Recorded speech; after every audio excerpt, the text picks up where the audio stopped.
Bom, estudos para concursos, atualidades TJ de São Paulo.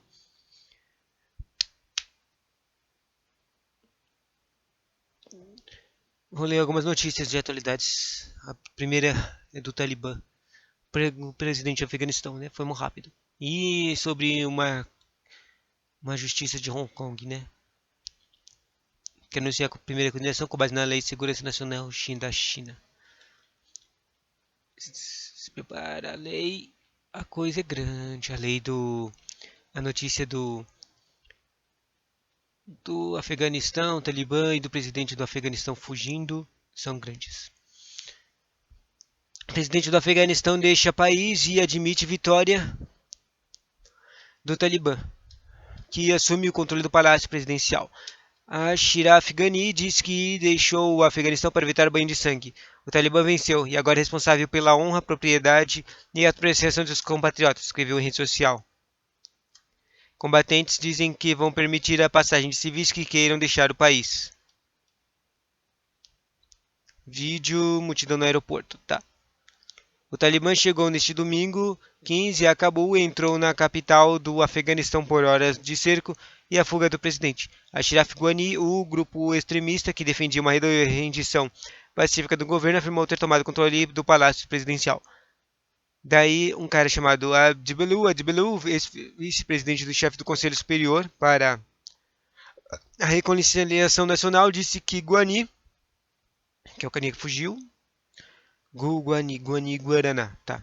O Guaraná fugiu, abandonou a nação. Guaraná disse que deixou o país para evitar um banho de sangue. E ele afirmou que incontáveis patriotas iam martirizados e a cidade de Cabul seria destruída se permanecesse.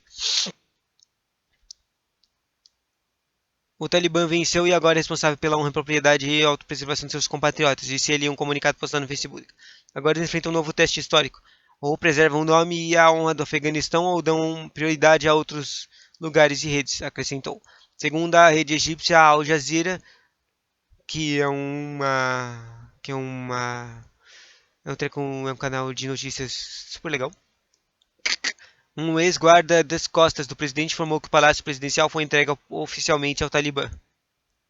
Um alto oficial do Ministério do Interior do Afeganistão disse à agência de notícias Reuters que Guaraná embarcou para o Tajiquistão, que faz fronteira com a norte do Afeganistão. Ele é um carinha magrinho, careca, com só cabelo aqui do lado branco, ele tem barba aqui, daí ele tem umas sobrancelhas de M, assim, e uns olhinhos pequenininhos. Legalzinho. E ele é morenão. O presidente do Afeganistão, Ashraf Ghani, Guaraná, durante discurso da conferência de 2020 da Ásia Central e Sul. Tá. Já o ministro do Interior, Abdul Sattar Mirkazol, gravou um vídeo em que garante a transferência pacífica do poder. Os afegãos não precisam se preocupar, não haverá ataque, disse o ministro. Haverá uma transferência pacífica do poder para um governo de transição. O cerco do Talibã em Cabul ocorre 20 anos depois de o grupo extremista ser expulso do capital afegã pelos Estados Unidos, que invadiram o país dias após os ataques do 11 de setembro de 2001 e em meio à retirada dos militares norte-americanos do país. Leia mais adiante da reportagem.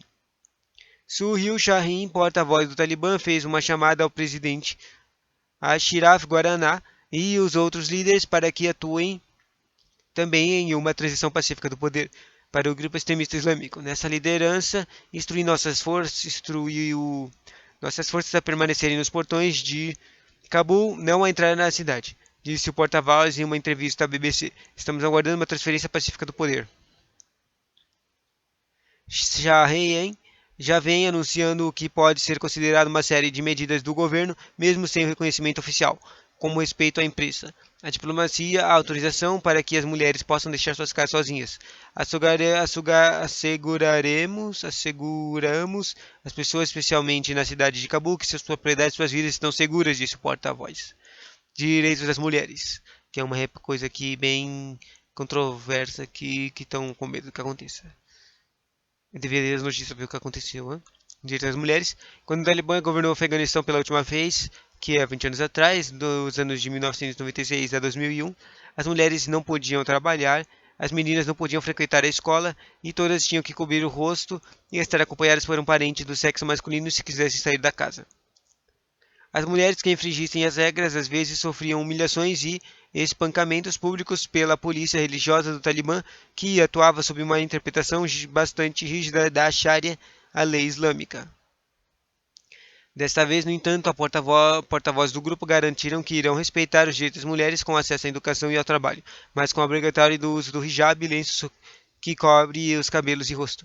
Eles também afirmaram que as mulheres terão autorização para deixar suas casas sem a companhia de um membro homem da família. Essa mudança no discurso vem sendo apontada por especialistas em Oriente Médio como uma forma de movimento de se aproximar da comunidade internacional. O Talibã toma o poder no Afeganistão. Veja a cronologia dos fatos de abril até hoje, 15 de agosto de 2021. Saída de diplomatas. Em um comunicado, o Talibã garantiu neste domingo que todas as embaixadas, centros diplomáticos, instituições, lugares de cidadãos estrangeiros em Cabul não enfrentarão nenhum perigo. Os Estados Unidos concluíram neste domingo a retirada de seus diplomatas que trabalham na embaixada do país em Cabul e a bandeira norte-americana foi retirada do local. O país também apressou a emissão de vistos para colaboradores com tradutores e jornalistas afegãos que prestaram serviços aos Estados Unidos. Aconteceu mais rápido do que pensávamos, disse o secretário de Estado do ZEUA, Antony Blinken, em entrevista à rede americana CNN. Blinken disse que Washington investiu bilhões de dólares em 4 governos dos Estados Unidos nas forças do governo do Afegão, dando a eles vantagens sobre o Talibã, mas ainda assim não conseguiram impedir o avanço do grupo. O Itamaraty não tem registro de brasileiros vivendo no Afeganistão. Também não está prevista por hora medida de proteção específica para os funcionários das embaixadas de Islamabad, uma vez que a cidade não está na zona de conflito.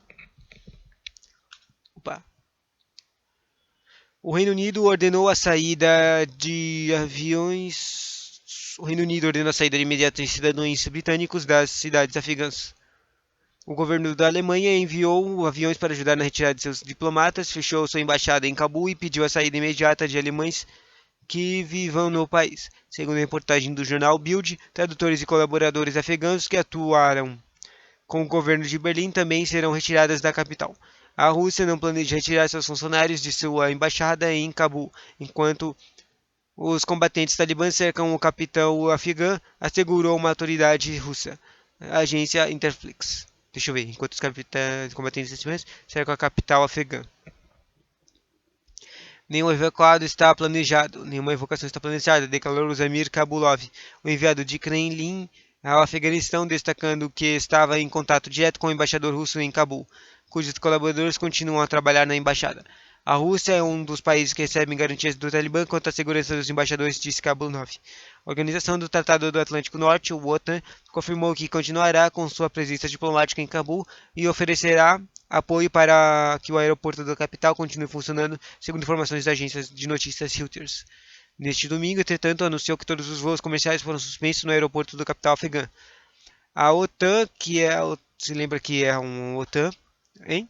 Tipo, eu falei OTAN e você lembra que é OTAN? Na verdade, a OTAN é só ela é uma empresa de avião, né? De voos. Você achou que era alguma organização? Era alguma organização sinistra? Não, era só uma empresa de voos mesmo. Neste domingo, entretanto, anunciou que todos os voos comerciais foram suspensos. Daí a OTAN está constantemente avaliando os desenvolvimentos no Afeganistão, disse o funcionário da entidade. Em abril, o presidente Joe Biden havia anunciado que todos deixariam o Afeganistão até 11 de setembro deste ano. O Talibã avançou rapidamente depois de que a maior parte das forças lideradas pelo ZEUA deixaram o país em julho e a chegada do grupo extremista a Cabul ocorre antes do previsto pelas autoridades norte-americanas. Segundo agências de notícias Reuters, a estimativa dos serviços de inteligência norte-americana era que o Talibã isolaria o capital em setembro e que uma eventual tomada do poder ocorreria apenas em novembro. Leia também, o Afeganistão como o Talibã avançou tão rapidamente após a saída dos Estados Unidos, salvo conduta para a fuga do Guaraná. Segundo informações do jornal New York Times, o Talibã afirmou em uma comunicação estar em negociações com o governo, mas não vai tomar a capital afegã à força. Afinal, de acordo com o jornal, o grupo extremista diz que o governo ainda não respondeu a esse comunicado. Depois do avanço relâmpago em direção à capital e maior cidade afegã, o grupo insurgente ordenou a seus combatentes que diminuam a violência e permitam a passagem segura de qualquer pessoa que queira deixar o país. O Talibã ainda sugeriu que mulheres se dirijam às áreas protegidas, declarou um líder do grupo Doha, no Catar. Não queremos que um único civil afegão inocente fique ferido ou seja morto enquanto tomamos o poder, mas não declaramos um cessar-fogo, então, afirmou uma autoridade do Talibã, segundo a agência da notícia Reuters. No Vaticano, em seu discurso semanal, o Papa Francisco clamou por diálogo no Afeganistão para que cessem os conflitos, a fim de que a população afegã possa viver em paz, segurança e respeito mútuo. Daí agora tem informações sobre a escalada do Talibã. Mais cedo, o Talibã havia tomado a cidade de Jalalabad, no leste do país, o que fez o capital Cabul ser a única das grandes cidades afegãs sob controle do governo. Daí aqui tem umas imagens, né? Uma exploração. Tipo, aqui tem uma imagem do país do Afeganistão com um monte de estadozinhos separados. Tem 3 estados assim. Uma separação de cinza, rosa e vermelho, sendo vermelho o que está controle do governo e rosa o que está do Talibã. Tem assim. Um dia, pegou esses caras aqui. Depois, segundo dia, pegou esses caras aqui, mais perto. Terceiro dia, pegou esses caras aqui, mais perto. Tipo, eles foram numa investida extremamente rápida para chegar até o centro o mais rápido possível. É isso.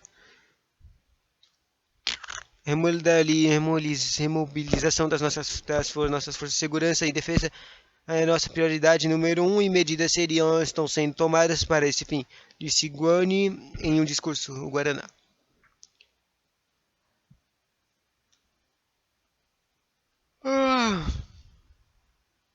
Obrigado. Próxima notícia é sobre a carinha de Hong Kong, né? Depois de várias manifestações entre 2020 em Hong Kong, que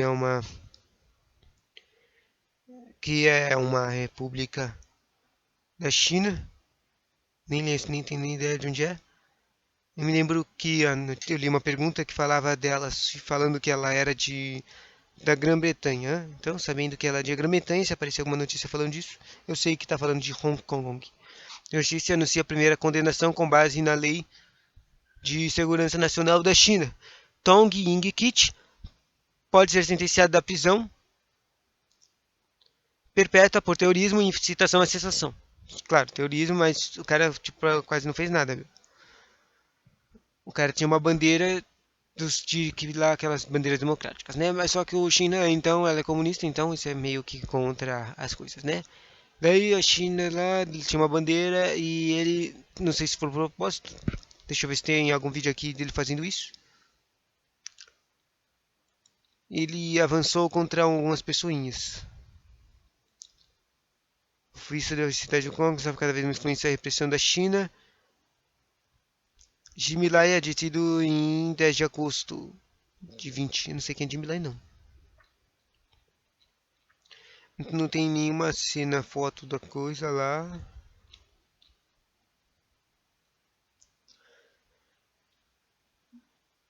Agora vamos ler essa notícia. Tong Yik-kit pode ser sentenciado à prisão perpétua por terrorismo e incitação de secessão. A secessão, que a secessão é a separação da China, sabe? Garçom carregava a bandeira escrita Liberta em Hong Kong e avançou com moto sobre policiais.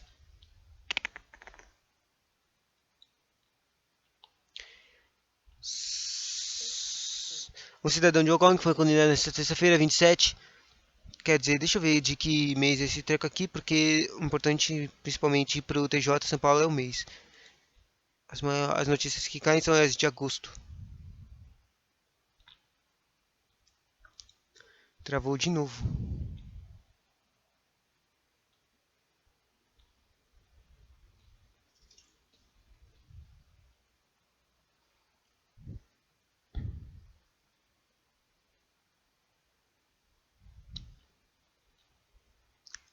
Tá difícil, não consigo mexer nisso aqui na notícia.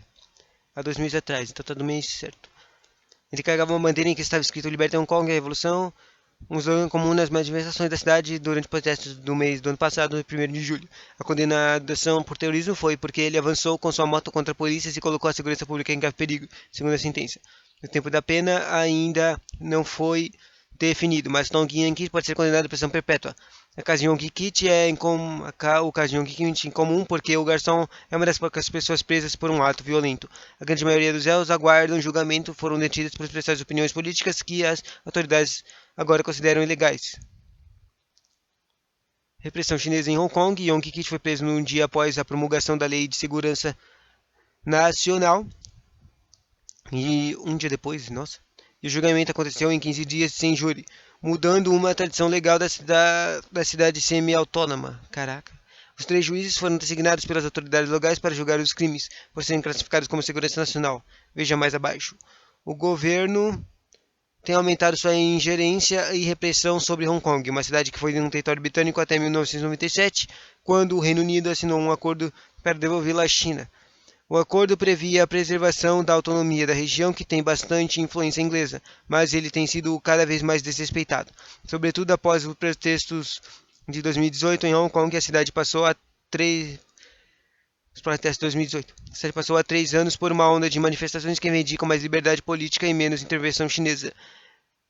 Lei de Segurança Nacional. Como resposta, o governo chinês aprovou em 2020 uma lei de segurança nacional para reprimir o separatismo e o terrorismo, a subversão e o conluio com forças externas e estrangeiras. Sem aval do parlamento de Hong Kong, ela foi incorporada à lei fundamental da cidade. Desde então, a legislação transformou radicalmente o panorama político e judicial da cidade e tem sido usada para reprimir opositores do regime comunista. Né? Interessante. Mais de 60 anos já foram acusados, mais de 60 pessoas já foram acusadas com a base na lei. Inclusive as principais ativistas pró-democracia de Hong Kong, como o bilionário Jimmy Lai, dono do jornal Apple Daily, que encerrou as atividades após ser alvo de operações policiais. Ou seja, eles não anotaram a lei e imediatamente prenderam os caras. A China afirma que a lei é necessária para devolver a estabilidade a Hong Kong, mas os críticos, incluindo vários países ocidentais, dizem que ela enterrou a promessa chinesa de que a cidade permaneceria com certas liberdades e autonomia após a devolução. E assim acaba o conteúdo de atualidades que eu tenho aqui. Próximo.